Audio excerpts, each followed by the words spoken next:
PCOS అనేది ఎందువల్ల వస్తుంది తెలుసు, ఎక్కువ బరువు ఉంటే వస్తుంది అని అనుకుంటే మాత్రం తప్పు. ఎందుకంటే దానికి వేరే రీజన్స్ కూడా ఉంటాయి. Hi, I'm doctor Hemasri, gynaecologist, Wanaparthy.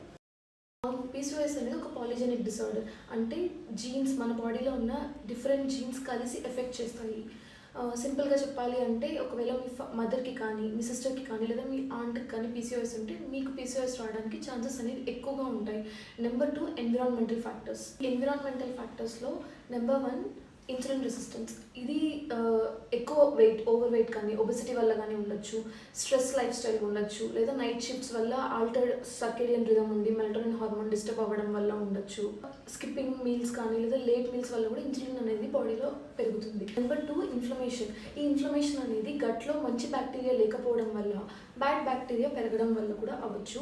లేదా మనం కెమికల్స్కి ఎక్స్పోజ్ అవ్వడం వల్ల, అంటే హార్మోన్ డిస్ట్రప్టర్స్ అనుకోండి, ఫర్ ఎగ్జాంపుల్ పారాబెన్స్ కానీ, బీపీఎస్ కానీ ఎక్స్పోజర్ వల్ల కూడా ఉండొచ్చు. ఇలా jeans plus life style changes ఈ రెండు కలిపి బాడీలో హార్మోన్ ఇంబ్యాలెన్స్ చేసి పీసీఓఎస్ని కాజ్ చేస్తాయి. అందువల్లే కొందరికి ఒకవేళ గుడ్ లైఫ్ స్టైల్ ఉన్నా కూడా పీసీఓఎస్ వచ్చే ఛాన్సెస్ ఉంటుంది. So my dear ladies, PCOS వస్తే కేవలం ఇది నా వల్లే వచ్చింది అని అనుకోకండి. టైమ్లీ మెజర్స్ తీసుకొని ట్రీట్మెంట్ అనేది తప్పకుండా తీసుకోవాలి. ఎందుకంటే early consultation will give you a better control. Thank you, yours Shri.